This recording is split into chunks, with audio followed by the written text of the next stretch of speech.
Why was a 12-year-old girl standing between her family and death? Why was the rifle trembling in her small hands, while the shadow of something monstrous crossed the frozen Montana tree line? The storm had not lifted for weeks. Snow buried the ranch so deep that the fences disappeared beneath white walls and the old pickup truck froze to useless silence. Maya pressed her forehead to the frost-rimmed kitchen window, breath fogging the glass.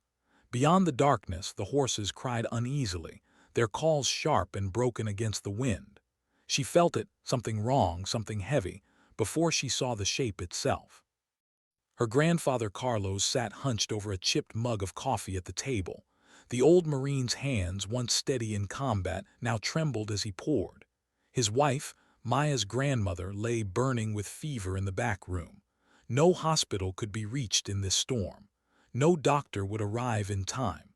The cabin itself felt trapped, cut off from the world. "Come away from the window," Carlos whispered. His voice was the kind that had survived jungles and bullets, but now it was raw, edged with a fear Maya had never heard before. She didn't move.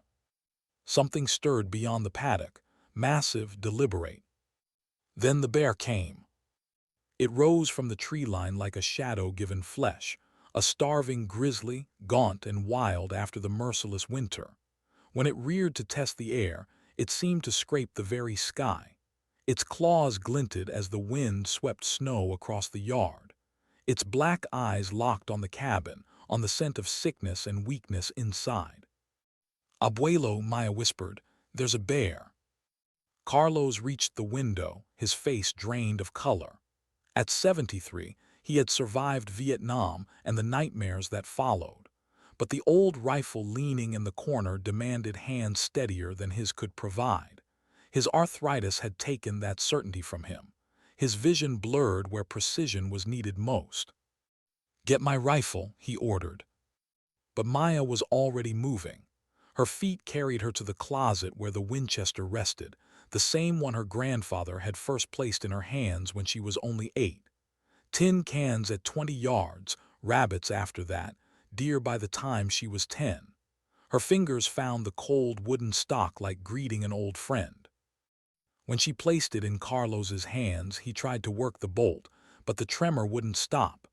The bear was closing in now, each step cracking the crusted snow. 300 yards, 250. The house shook with the weight of the creature's hunger. Maya extended her hands toward the weapon. "Let me." The silence that followed was heavier than the storm outside.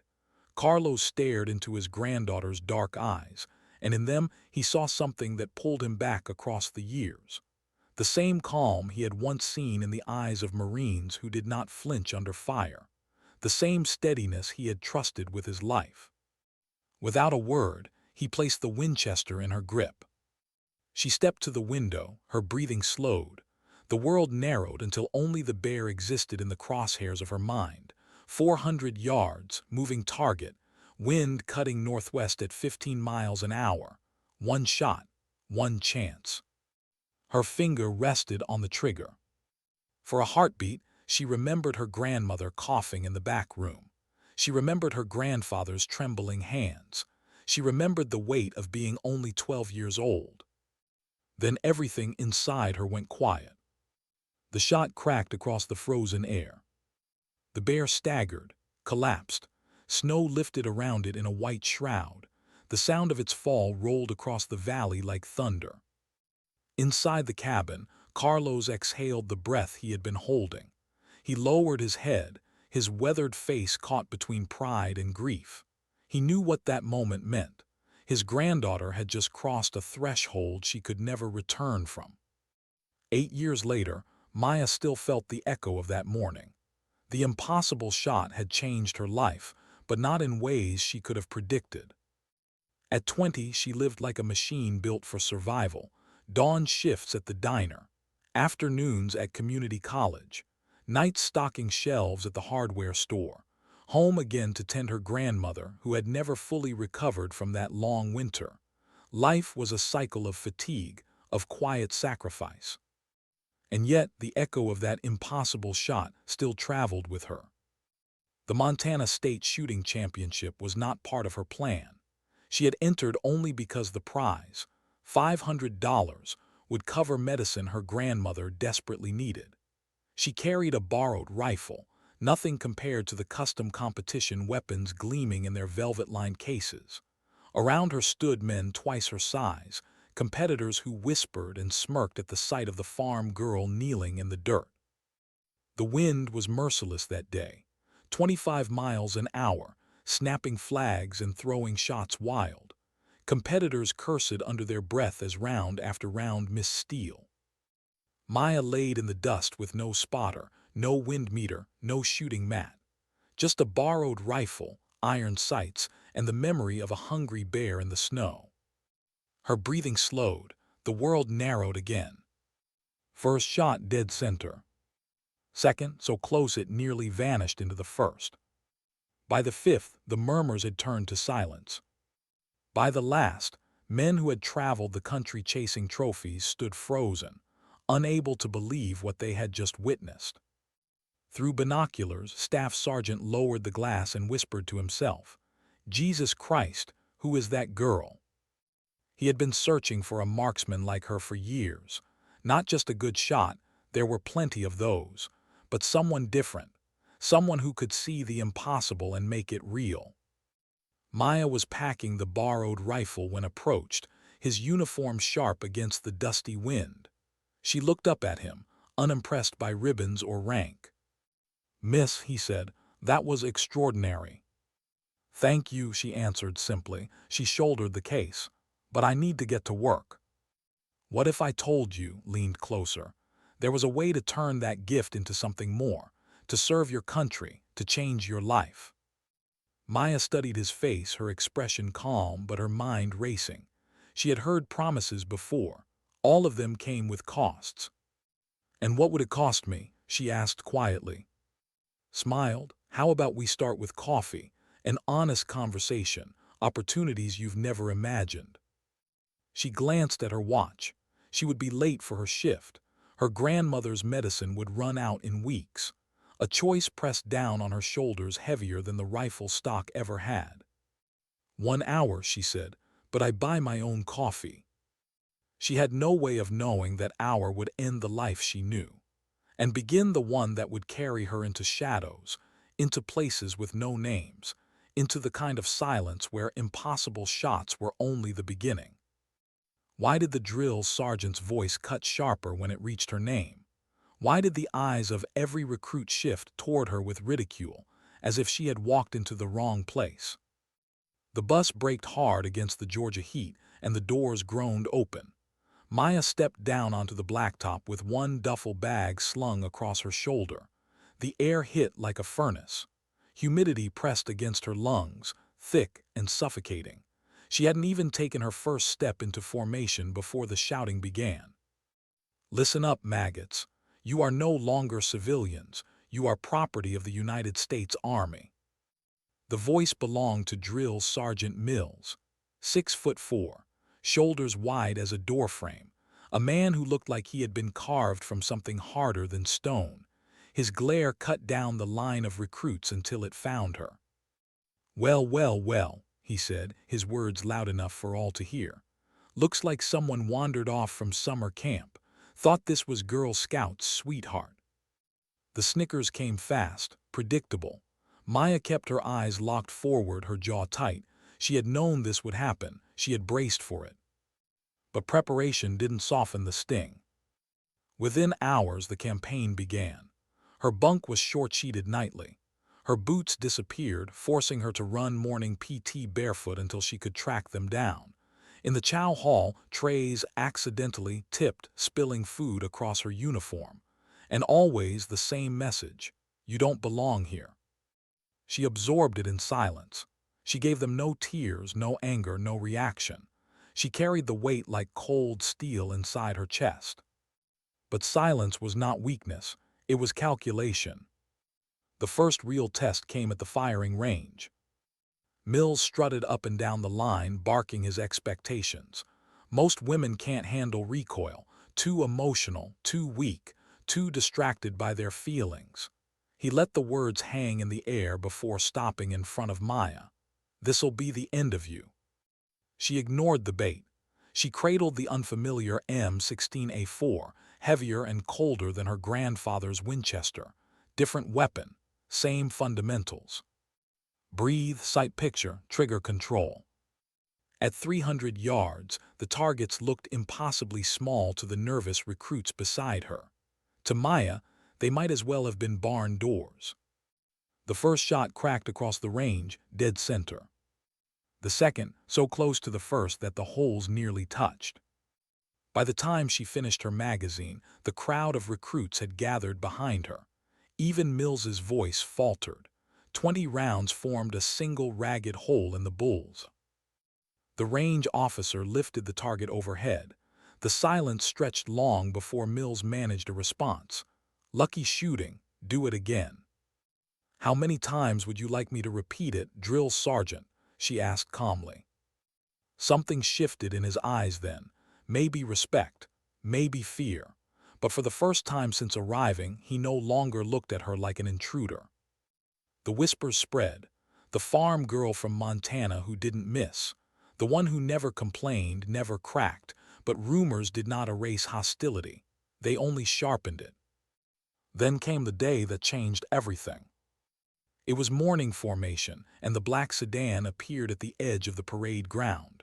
Out of place. Unmarked. Soldiers whispered as the vehicle rolled to a stop near Building 4, a squat, windowless structure none of them had ever been inside. Mills called out. His tone was different, quieter, almost respectful. "Report to Building 4, Conference Room B." Maya followed orders. The hallways swallowed sound. No insignias, no signs, no markings. Just sterile walls that seemed to hum with secrets. Inside the conference room sat a man who looked less like an officer and more like a block of granite weathered by storms. Colonel James Harrison, rank on his collar, name tag on his chest, but no unit patches, no ribbons, nothing to explain the gravity in his gaze. "Sit down," his voice was calm, unhurried, commanding without effort. Maya sat. Harrison flipped through a file, so thick it seemed impossible for someone only 11 weeks into the army. His eyes never left the pages as he spoke. "Tell me about the grizzly bear." Maya's blood ran cold. She had never told anyone about that morning 8 years ago. That secret belonged to Montana, to her grandfather, to silence. "Sir, I don't know what you mean." 400 yards, Harrison said evenly. "Moving target, borrowed rifle, one shot, one kill. Your grandfather didn't report it because he knew the questions that would follow. How does a 12-year-old make a shot that challenges trained snipers?" The room felt smaller. The silence stretched taut between them, truth or deflection, safety or risk. "I don't know, sir," Maya said finally. Her voice was steady. "I just saw what needed to be done and did it." Harrison looked up. For the first time, his gray eyes locked on hers. He nodded once, as though the answer satisfied a calculation only he understood. "There's a program. It doesn't officially exist. 37 candidates have been selected across every branch. You'll be number 38. He slid a sheet of paper across the table. Nearly every line was blacked out, redacted into silence. But a few words remained. Advanced Marksmanship Program. Classified Operations. Voluntary Participation. "What exactly would I be training for?" Maya asked. "To become something that doesn't exist. To go places that aren't on maps. To eliminate threats the world will never know existed." "And if I fail?" 87% wash out in the first week. If you die, there's no record you were ever here." Her grandmother's face flickered in her mind. The hospital bills, the borrowed rifle, the impossible shot in the snow. "Where do I sign?" she asked. Harrison smiled faintly. "You don't sign anything. You decide whether you're on the helicopter that leaves in 2 hours." 2 hours later, Maya stepped onto a tarmac that didn't appear on any map. Around her stood Navy SEALs, Army Rangers, Marine Force Recon, Air Force. warriors forged in combat, men with scars and deployments written in their eyes, and in the middle of them, a 20-year-old farm girl who had been in the army for 11 weeks. The looks she received were blades, curious, dismissive, hostile. One ranger, Sergeant Rick Bulldog Martinez, spat in the dirt near her boots. "This ain't diversity training, sweetheart. Real operators die if you can't keep up." Maya said nothing. She filed his words away with all the others. The man who welcomed them was worse than any drill sergeant. Master Sergeant Kane. Scars across his face, voice like gravel dragged over stone, eyes that had seen too much. "Welcome to nowhere," he said. "For the next 6 months you don't exist. Your families think you're dead. Your units think you've been transferred. If you die here, there's no body to send home." The training began immediately. 20-hour days. Ballistics that required calculus she had never studied. Camouflage techniques that turned men into shadows. Endurance drills that stretched beyond the human body's limit. Maya discovered that marksmanship was only the beginning. Real sniping was not just shooting. It was mathematics, patience, becoming a weapon that could disappear into grass and silence. She learned to hold still while insects crawled across her skin, to remain invisible while hunger gnawed and time broke lesser wills. But the worst came in the psychological tests.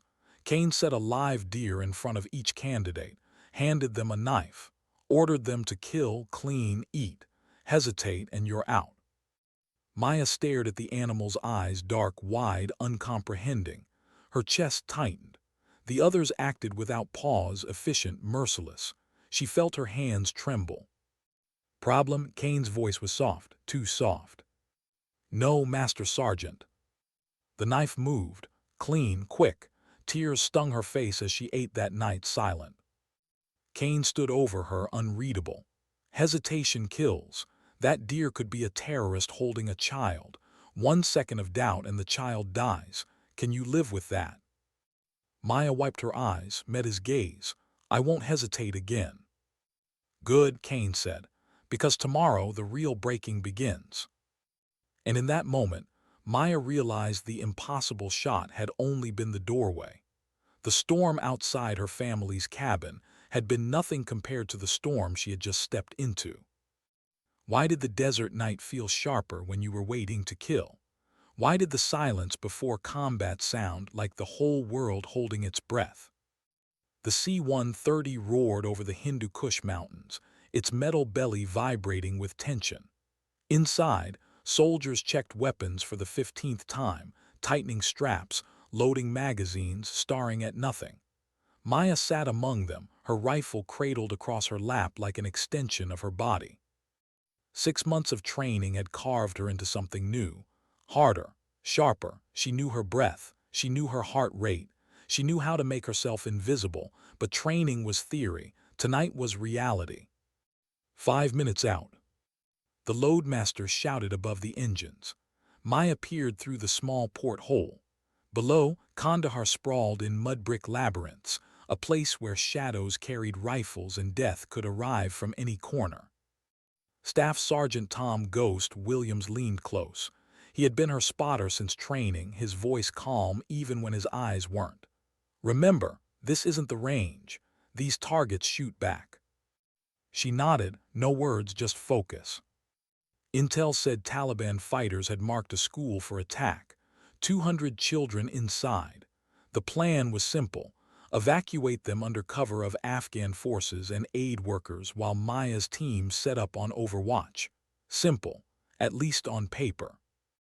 The helicopter insertion was clean. Pre-dawn darkness clung to the rooftops. Her team moved across a flat building 800 meters from the school, setting up rifles, scopes, rangefinders. From her position, Maya could see the courtyard below, already filling with children and parents guided out in shaky lines. Their voices floated up through the thin morning air, soft and frightened. "Overwatch in position," Williams radioed. "Eyes on target building." For 2 hours, nothing. The city stirred around them. Dogs barked. A call to prayer rose and fell. Maya tracked empty rooftops, adjusting her scope for every gust of wind. Each child that stepped into daylight tightened something in her chest. Then Williams touched her shoulder. His voice was a whisper but sharp. Movement, 3 o'clock, 600 meters, rooftop adjacent. Maya swung her rifle. Her heart froze. 3 fighters, setting up a PKM machine gun.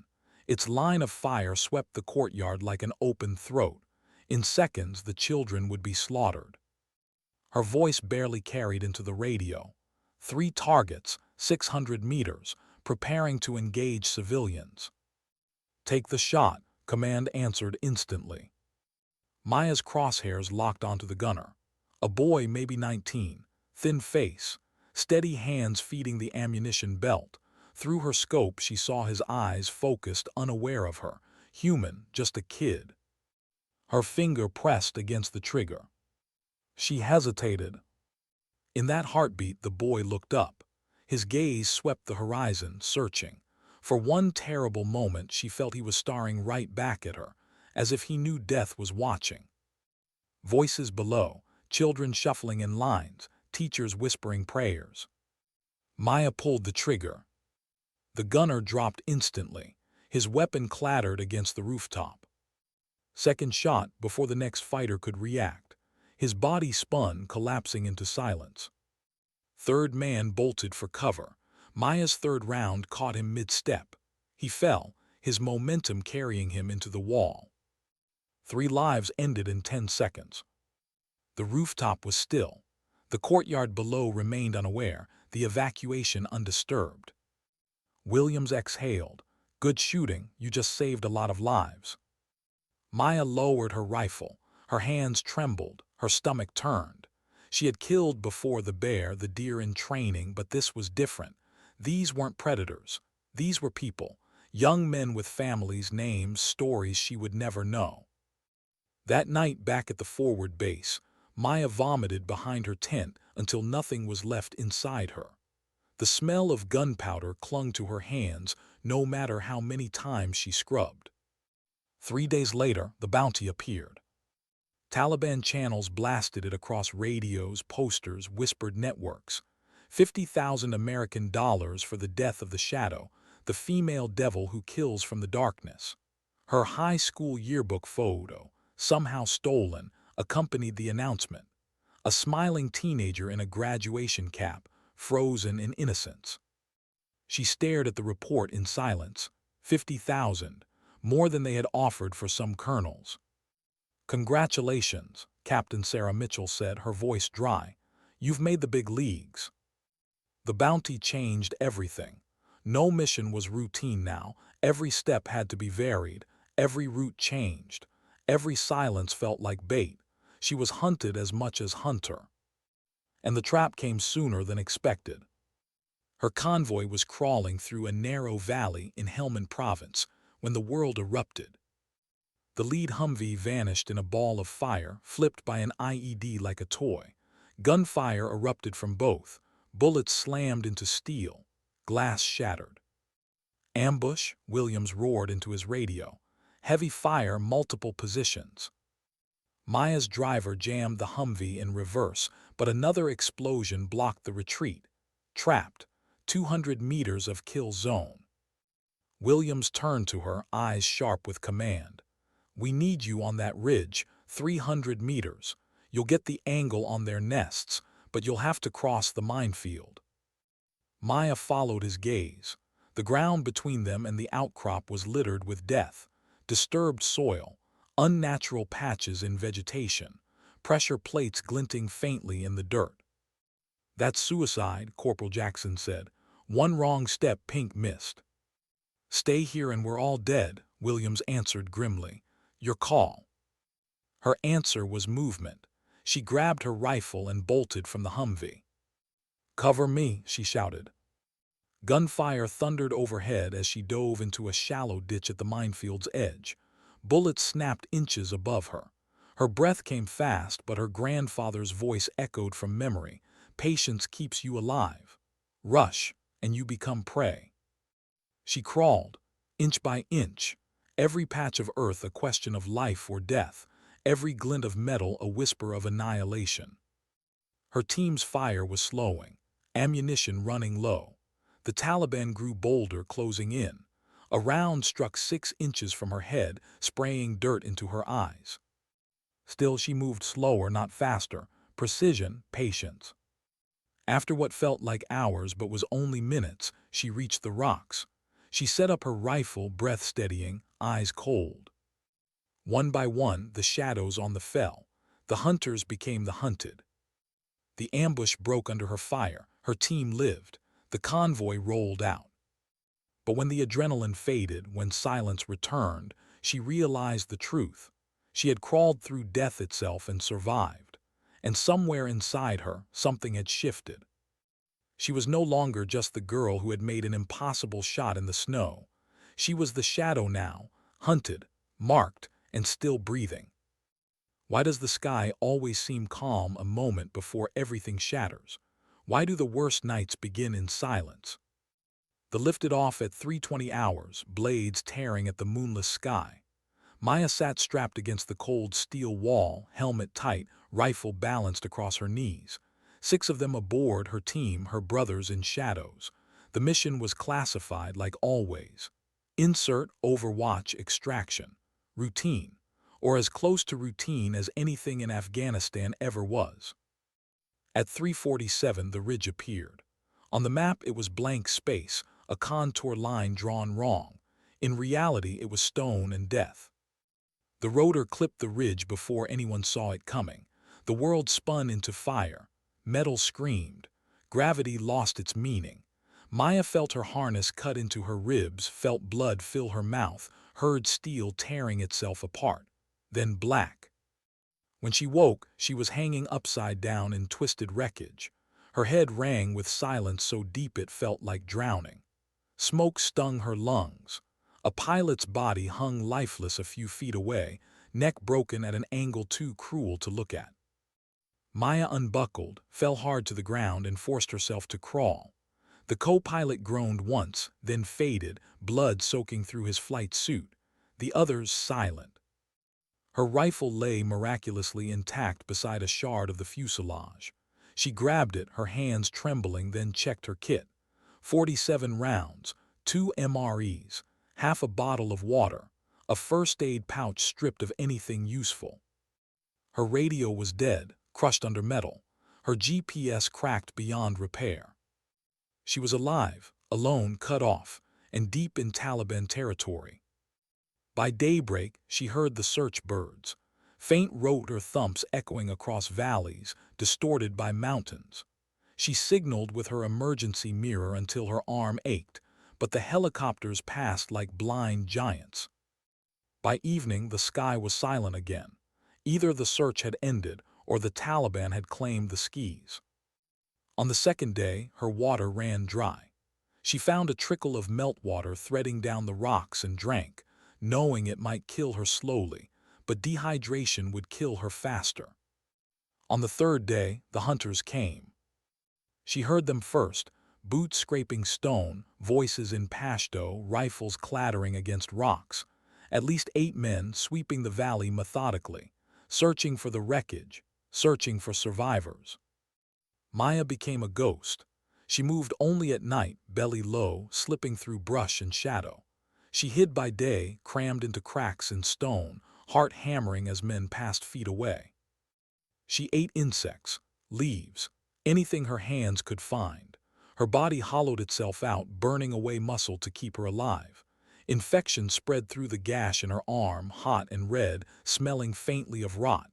Every movement sent fire through her nerves. By the 4th night, she had stopped hopping for rescue. That was when she found it. A cave mouth half hidden by brush. 2 guards rotated every 4 hours. Taliban voices echoing from inside. Supplies, a cache. She watched for 6 hours, memorizing every movement. At dawn, during the change of shift, a 15-minute gap opened. Maya slipped inside like smoke. The air was damp. Oil lamps flickered. Wooden crates lined the walls, ammunition, water, medical supplies. She tore into bandages, wrapped her arm, forced down bitter antibiotics. But what froze her in place wasn't the supplies.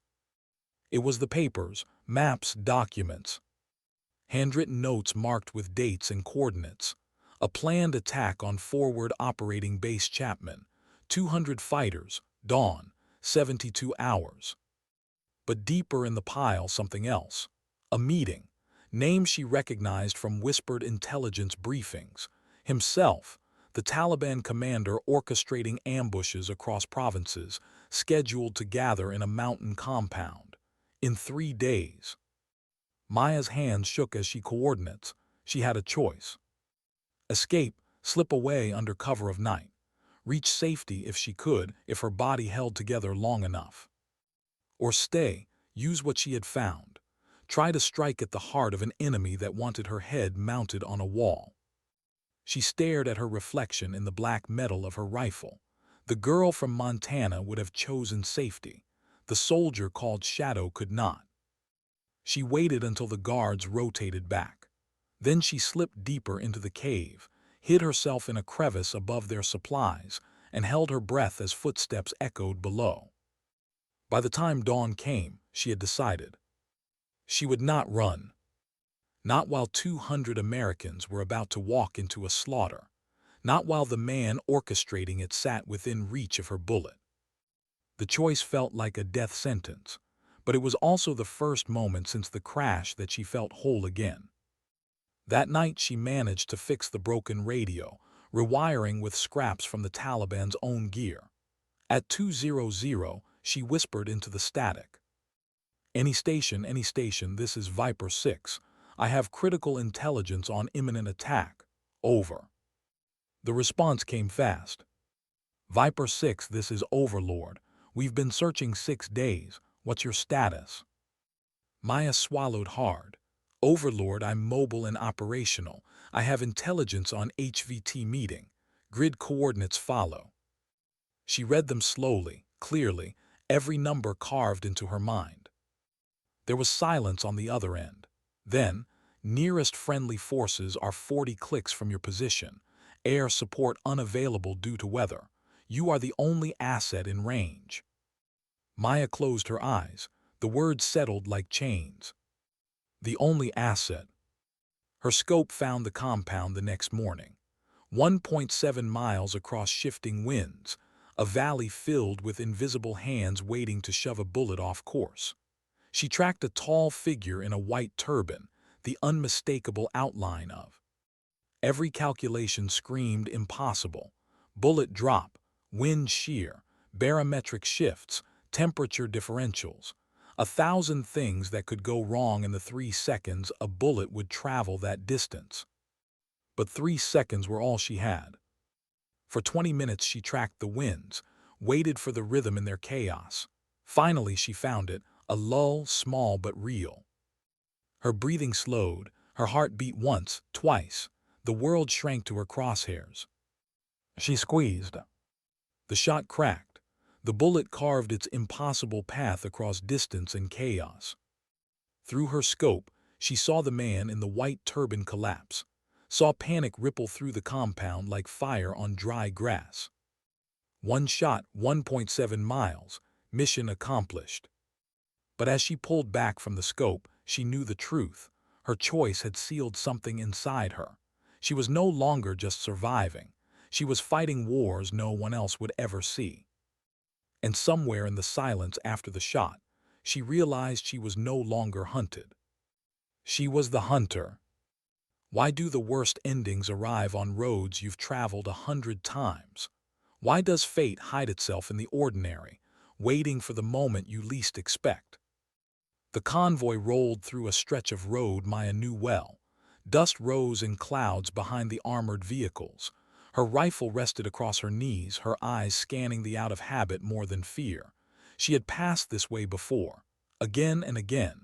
Routine, safe or as safe as anything here could be. But safety in war is a lie. The blast came without warning. An IED buried beneath a pile of rubble exploded with a force that lifted their Humvee 6 feet into the air. Steel twisted like paper. The world became spinning glass, fire, screaming metal. For an instant, Maya saw her team suspended in weightlessness, eyes wide, mouths open, before gravity slammed them back down. The vehicle crashed sideways, the sound of bone and steel breaking together.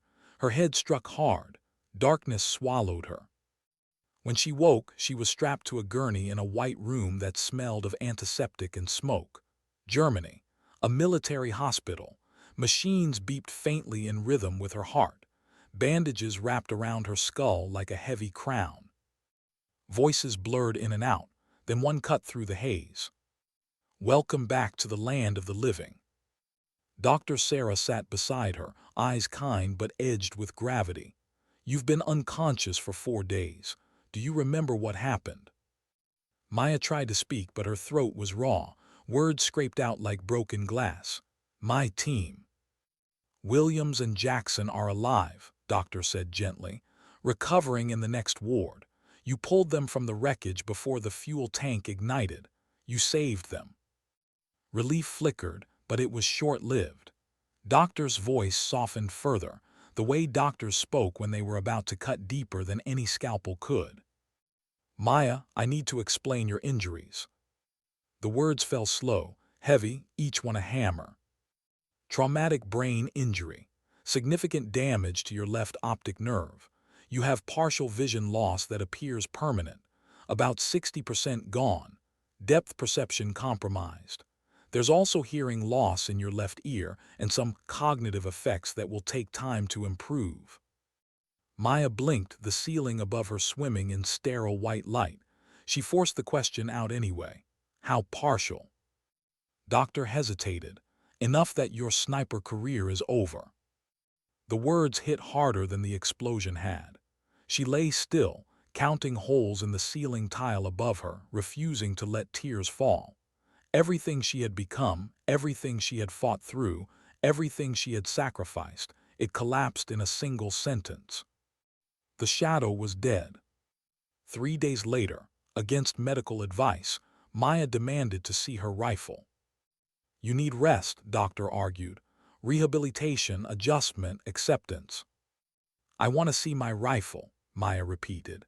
Her voice was quiet but unshakable, the same tone she had once used on kill zones and ambushes.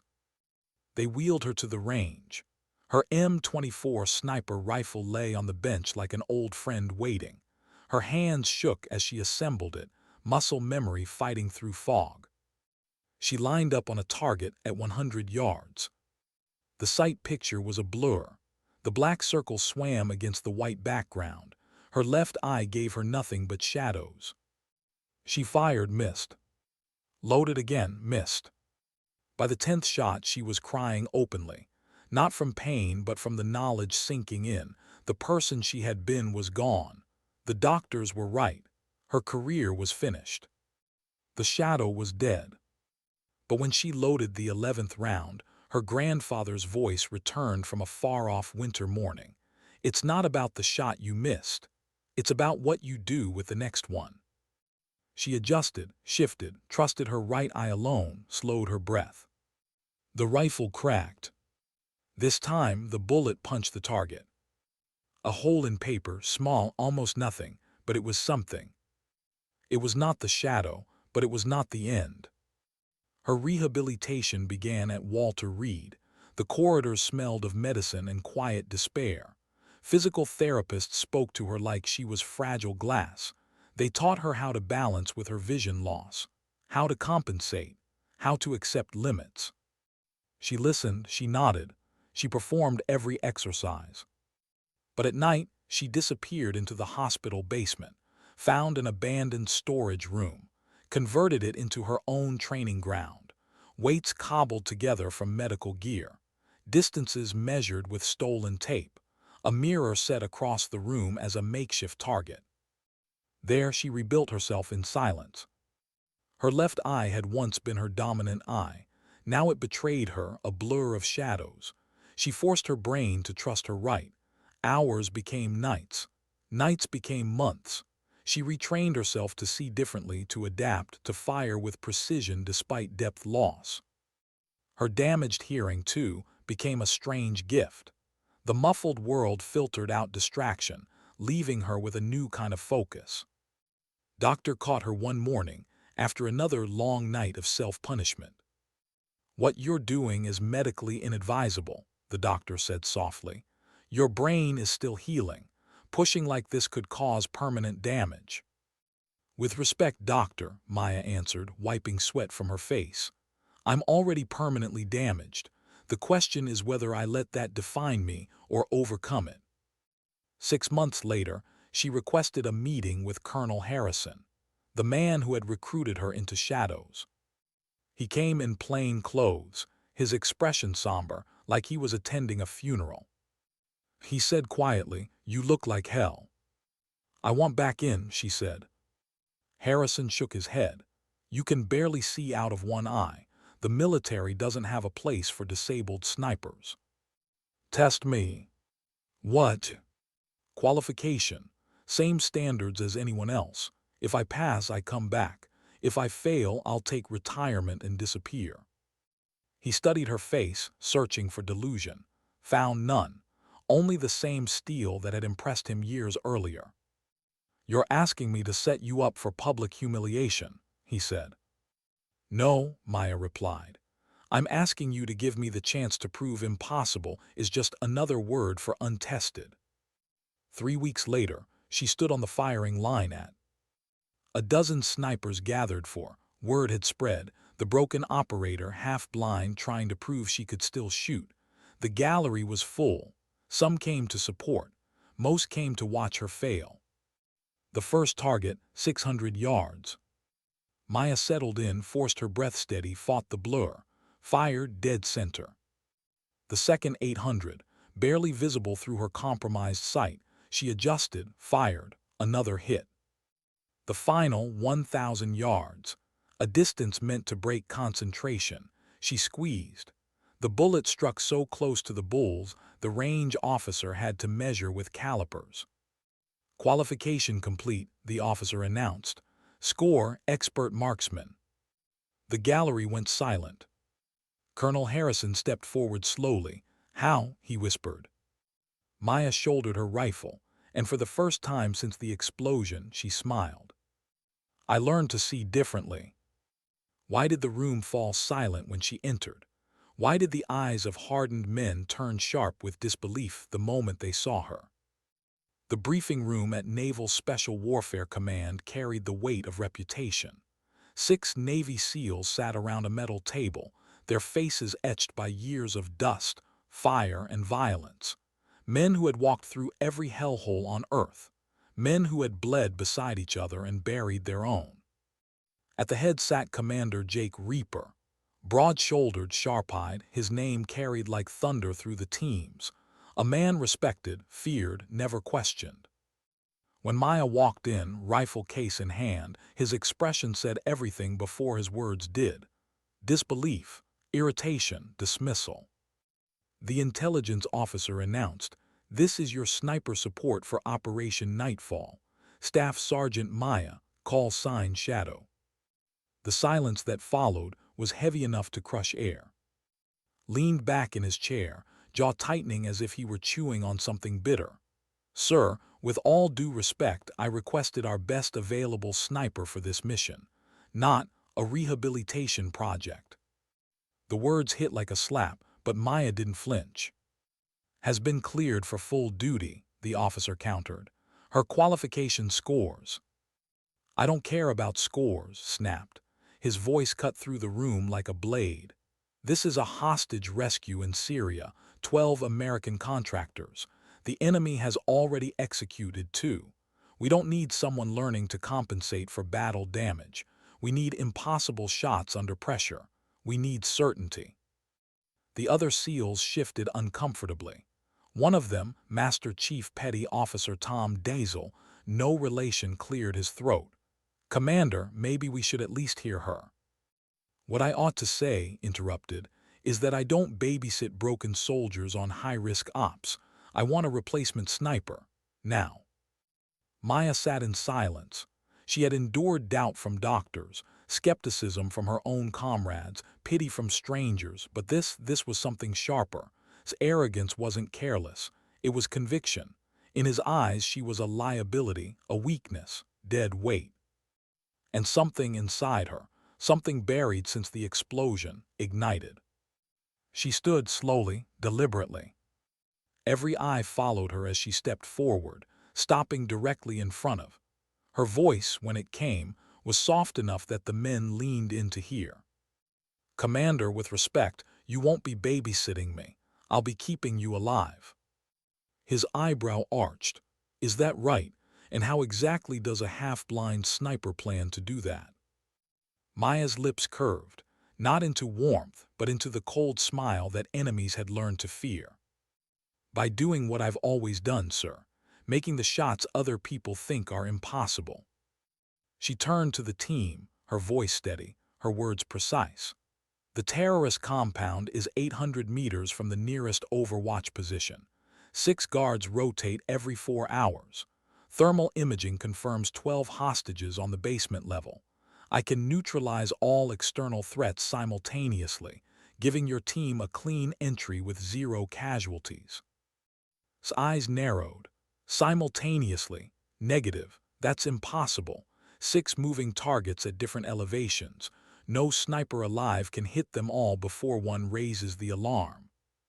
Maya studied him, calm. "I don't intend to hit them in sequence. I intend to hit them in the same window." The SEALs exchanged glances. Impossible, unrealistic, but hesitated, not because he believed her, but because something in her voice carried no hint of doubt. "You sound confident," he muttered. "I've had time to think about what I do best," Maya said. "And what I do best is eliminate threats before they know I exist." Said nothing more. The mission was already in motion. The Syrian desert stretched endlessly under the moonlight. Sand and rock, broken only by the black shape of the compound squatting on the horizon. Concrete walls, guard towers, enough rifles and explosives to repel a small army. Maya lay prone on a ridge 800 meters away, her rifle steadied against the ground, scope sweeping the perimeter. "Shadow, this is Reaper's voice crackled in her earpiece. "We're in position for breach. Status on external threats." Maya's scope found them one by one. 2 in the watchtower, 1 patrolling the eastern wall, another smoking near the vehicle bay, 2 stationed at the main gate. 6 in total, each armed, each with a field of fire that would turn the SEALs' approach into a massacre. "I count 6 threats," she whispered. "All armed, all with clear fields. I can neutralize, but only if they go down within 10 seconds. Any survivor will raise alarm." "Negative," Shadow answered. "That's impossible. No one hits 6 in 10 seconds." Maya adjusted her scope, her breathing slowing, her body sinking into the familiar calm. "I won't need 10. I'll have 8. She had spent 3 hours watching them, timing every pattern. The tower guard slow 12-second sweep, the gate rotation every 90, the wall patrol's cigarette break every 4 minutes.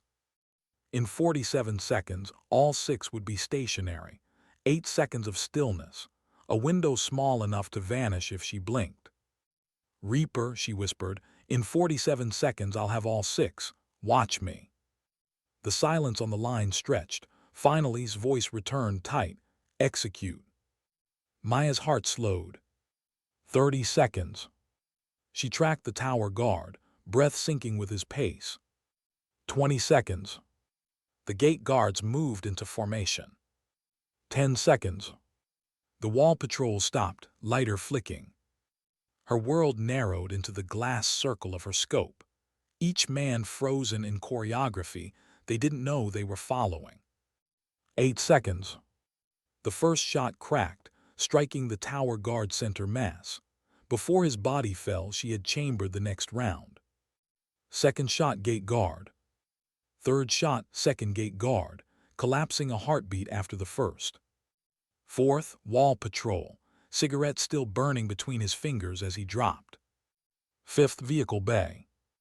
Sixth, second tower guard, falling backward into shadow. 7 seconds, 6 bodies. Silence. "Jesus Christ," whispered. "All targets down, you have a clean approach. Move before anyone finds them. Through her scope, Maya watched the SEAL team surge forward, their movements fluid and lethal, slipping into the compound without resistance. She exhaled, calm, empty. She had given them what no operator dared hope for: perfection. Minutes stretched like hours. Distant gunfire cracked inside the compound, muffled by walls. Then, movement, SEALs re-emerging, escorting 12 hostages into the night. The contractors' faces were hollow-eyed, gaunt with weeks of captivity, but they were alive, every one of them. The helicopter thundered in, its rotors kicking sand into small tornadoes. The rescued were loaded, the SEALs boarding one by one. Maya packed her rifle methodically, the ritual familiar, grounding. Her earpiece crackled again. Shadow said, "Outstanding work, that was something I've never seen before." She shouldered her rifle case, moving down toward the landing zone. "Just doing my job, Commander." "No," said firmly. "That was more than a job. That was survival bought with impossible skill." The helicopter roared louder as she approached, sand slapping her face. The hostages huddled inside, rescued from the edge of death. The SEAL team sat in silence, adrenaline fatting, respect unspoken. Maya climbed aboard, taking her place in the shadows at the back. Not in celebration, not in triumph, just there, rifle in hand, breathing steady. Because that was what she had always been. The shadow. Why do some victories feel heavier than defeats? Why does survival carry a weight the body can't set down? The desert night blurred into the roar of helicopter blades, the sting of sand in her teeth, the metallic taste of adrenaline still burning in her blood. Maya sat in the corner of the rifle across her knees, watching the rescued contractors huddle against the fuselage wall. Their faces were pale, thin, eyes wide with the shock of freedom. 12 alive, not one lost. But inside her chest there was no triumph, only silence. The SEALs slumped against their harnesses, helmets tilted back, breathing deep after the storm. No words, no backslaps, men who measured victories in lives saved, not in medals. Commander sat across from her, arms folded, gaze sharp even in exhaustion. He had not spoken since they boarded. He hadn't needed to. The silence between them was its own conversation. When the helicopter finally touched down at the forward base, the desert air was heavy with fuel and sweat. The rescued were rushed away by medics. The SEALs disembarked in silence, rifles slung, eyes scanning even in safety. Maya followed last, boots striking the tarmac softly. The base commander met them, his voice booming with rehearsed words. "Outstanding operation. Every hostage accounted for. Exemplary work." The SEALs nodded, offered clipped replies, already moving past the speeches. Maya lingered at the edge of the group, her presence half swallowed by shadow. She had played her part, but she knew her place. She was not one of them, not truly. Until stepped forward. He removed his helmet, dust scattering from his hair. His jaw was tight, his eyes locked on Maya. Then, without a word, he raised his hand. A salute. It was not casual, not symbolic, it was precise. Military, the gesture of one professional to another. For a moment the tarmac itself seemed to fall silent. SEALs who had seen everything stopped in their tracks. Salutes were not given lightly. They were earned. They were respect carved into motion. And Commander Jake Reaper himself was saluting her. Maya froze, her chest tightening. She had never cared for recognition, but this was different. This was the man who had dismissed her, doubted her, stripped her down with words sharper than bullets. This was the man who had demanded certainty. And here he was, acknowledging it. Slowly Maya returned the salute. Her arm rose steady, her hand flat, her motion deliberate. For the first time since the explosion, since the hospital, since she had clawed herself back from nothing, she felt whole. The salute dropped. His voice followed, low but clear. "No rank, no name, doesn't matter. You earned this. You earned it more than anyone I've ever served with." The words sank into her chest like anchors. Not praise, not pity, truth. That night the base was quiet. The rescued slept under guard. The SEALs drank silently, processing in their own way. Maya walked the perimeter alone, her rifle slung, the desert stretching endlessly into blackness. Her mind replayed the mission. 6 shots, 7 seconds, 12 lives pulled from darkness. And yet the images that returned were not of the men she killed, nor the hostages she saved. It was of salute. Why had it struck so deep?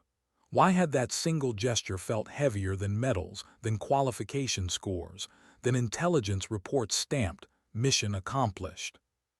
Because it was respect, pure, unfiltered, no politics, no hierarchy, no compromise. Respect between warriors. She thought of her grandfather then, his trembling hands in the Montana cabin, his quiet pride when she had taken the shot he could not. She thought of her grandmother, still alive because of that impossible morning. She thought of the path that had brought her here, every scar, every doubt, every silence endured.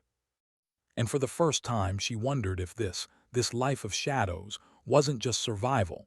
Maybe it was destiny. Back in the States, the mission reports circulated through channels. Classified, redacted, buried in vaults where only select eyes could ever read. But whispers traveled, operators talked, stories moved faster than ink. The shadow had done it again. Instructors whispered her name to recruits. In fort, operators replayed the details with awe. In whispered circles, they said she wasn't human, wasn't mortal, that no sniper alive could do what she had done. But Maya knew better. She wasn't immortal, she wasn't untouchable. She was just someone who refused to stop breathing when the world tried to choke her. 2 weeks later, she sat before a review board. Officers in neat uniforms, eyes sharp behind polished glasses. "Staff Sergeant Maya," the colonel read from a file. "Your record is unconventional. Your career trajectory irregular. You have no official billet with naval special warfare, and yet your actions have directly supported SEAL operations." His eyes lifted. "Tell me, why should we continue assigning you to units you don't belong to?" Maya leaned forward, her voice steady. "Because units don't need to want me. They only need to survive. And when they do, when hostages live, when missions succeed, that's the answer." The officers exchanged looks, some skeptical, some thoughtful. The colonel closed the file. "Very well, we will keep you in rotation.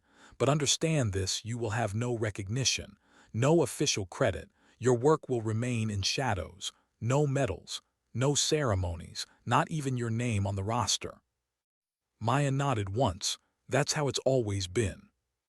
The colonel studied her a moment longer. Then he said softly, "Sometimes dignity doesn't speak. It simply acts." The words lingered, a mirror to her own silence. Weeks turned to months. Missions came and went. She moved through like a ghost. Each time men doubted her. Each time they left changed, not by her words, but by the fact they were alive to leave it all. And always, when she closed her eyes at night, she saw on the tarmac that single salute, the respect of a man who had believed she was broken. It was not the end of her story, but it was the proof she had needed. Proof that even the most hardened warriors could recognize strength not measured by perfection, but by resilience. Why do final missions never announce themselves? Why does the last chapter of a soldier's life begin like any other day? The call came just before dawn, a sealed briefing.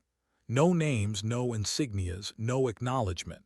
Maya boarded the transport in silence, her rifle case at her side, and flew into shadows one more time. This time the stakes were unspoken, but heavier than anything she had carried before. Intelligence suggested a terror network was moving a weapon across the Syrian border. Not rifles, not explosives, something worse. Something designed not just to kill soldiers, but to poison cities. The mission was simple in description: destroy the convoy, eliminate the handlers, prevent the weapon from reaching its destination. But simplicity in words meant complexity in reality. They inserted at night 4 seals and Maya. The desert stretched endless around them, black sand swallowing their footsteps.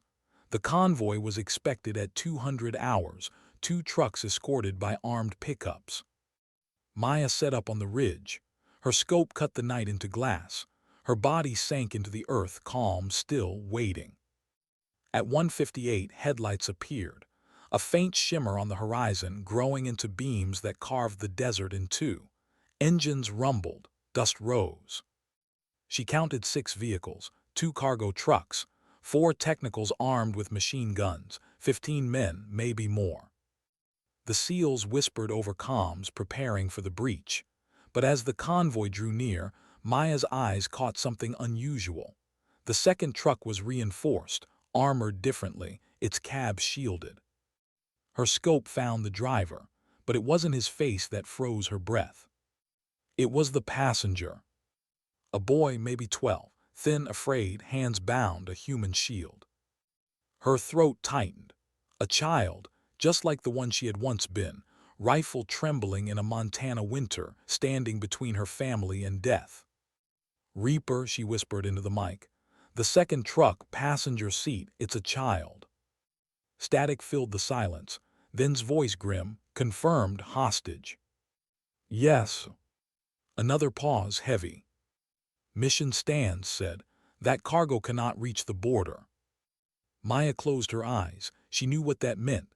A firefight, crossfire, a risk the boy would not survive. Her pulse pounded. She had sworn to protect the innocent. But what if protecting one meant condemning thousands? Her grandfather's words echoed again. "Patience keeps you alive, but courage keeps others alive." The convoy rolled closer.